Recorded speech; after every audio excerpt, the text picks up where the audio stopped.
Welcome to Graphing Linear Equations, Part 2. And so I'll just slide this over so that you can see, and the only difference between these types of linear equations and the ones that we just finished doing is that you can see our numerical coefficient is now a fraction. And so that's just going to tweak things only slightly. And so normally when I do this one, when I'm teaching, I choose the same types of values that we've chosen in the past, right? So that would be, just going to do another mini table of values here, x, y, so that would be 1, 0, and -1. And so I'm just going to work out the first one with you here. And so if we follow the same process, we substitute the 1, right, here in place of our x, and add 3. Well, 1 times 1/5 is 1/5 plus 3, which is 3 1/5. Now, technically we can graph that, right, if we want to kind of honestly estimate 1/5 between, but that seems complicated, right? So normally what we try to do is we try to choose values for x so that when we substitute them in for y, we end up with integers, let's say. So we'll come back to this one, and we'll just go back to these notes here.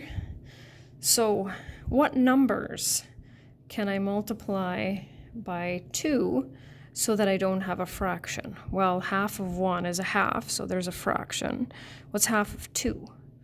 Oh, well, half of 2 is 1, so 2 works, right? What's the next number that would work? Well, 4, right? Half of 4 is 2, so then our fraction's gone, right?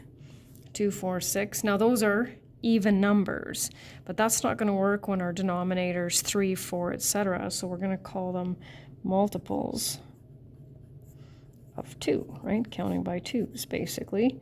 Or you can say even numbers, right? So if our denominator was 3, so whether it was 1/3 or 2/3, even 4/3, it wouldn't matter, right? We would use, now, normally we would say 3, 6, 9, but we already know that 9 doesn't fit on that Cartesian plane, so we need to go the other direction, right? And 0 is a multiple of 3. Multiples of 3 also go in the negatives, right? And that's what we'll talk about when we do this first one. So multiples of 3. So now we'll go back over here to graph this one. And so 0, 5, and 10 sounds good, but 1, 2, 3, 4, 5, 6, 7, now we're in trouble. So what I usually tell students is, well, let's use the denominator, 0, and the negative denominator, and that way it will fit. So I'm going to slide over here just to do my work over here, right? So we already know this process, y equals, 1/5 times 5 plus 3. And like I said before, you can break it down into telling me this specific evaluated answer for 1/5 times 5, but I don't need that. So 1/5 times 5, when we multiply fractions, we multiply numerators, denominators. So 5 over 5 is 1, plus 3 is 4. And then we'll do the same thing with the 0. And since we're choosing consecutive multiples of 5, we're still going to end up with a pattern, which is what we want, because then that helps us make sure that our work is correct. So 1/5 times -5 is -1, plus 3 is 2. So 4, 3, and 2. And we know we write our ordered pairs.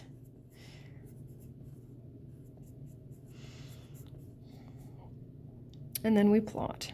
1, 2, 3, 4, 5, 1, 2, 3, 4, 0, and 1, 2, 3, 1, 2, 3, 4, 5, whoops, -5 and 2. And you can see that they nicely line up. So I take my ruler or straight edge.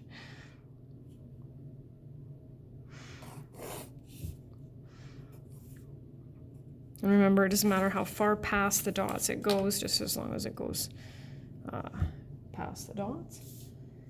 And then we're good. So that's screen number 1. So then we're going to look at a couple of special ones that will come back in grade 10. I think think this works. So the title is called Graphing Horizontal and Vertical Lines. So as you can see, here's our equation.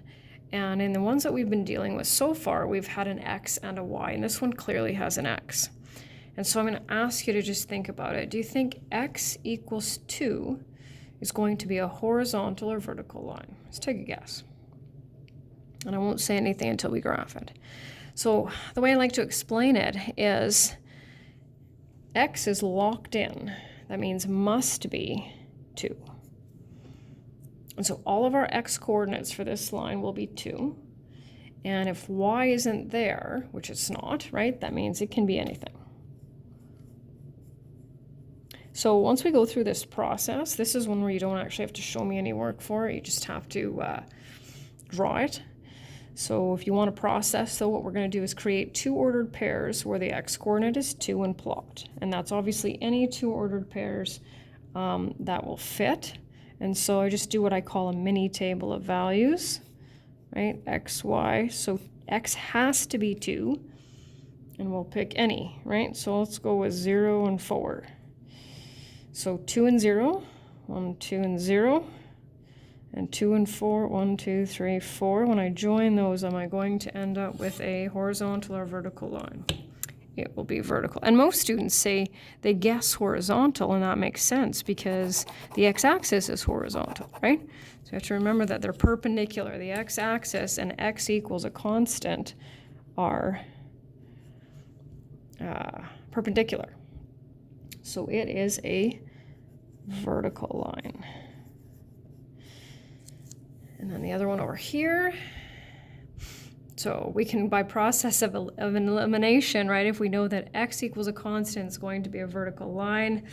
This one's probably going to be horizontal. So it's just the kind of opposite, right, except y is locked in at -3, or whatever your constant is, right?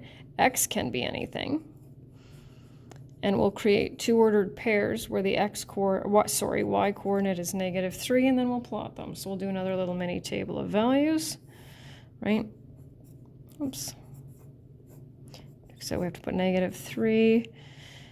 This time I'll go 1 and 3. Here's some different numbers, not that it really matters, right? So then we'll go 1, 1, 2, 3, 1, 2, 3, 1, 2, 3, and unsurprisingly, right?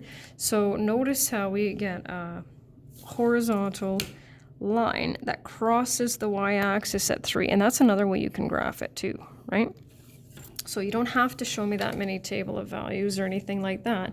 If you look at it and you recognize, okay, it's going to be a horizontal line that crosses the y-axis at -3. And then with this one, it'll be a vertical line that crosses the x-axis at 2. Then you can just draw them. Make sure, though, that you put arrows on there. That's super important. And then your quiz content is listed below. And that's the end of the Graphing Linear Equations Part 2.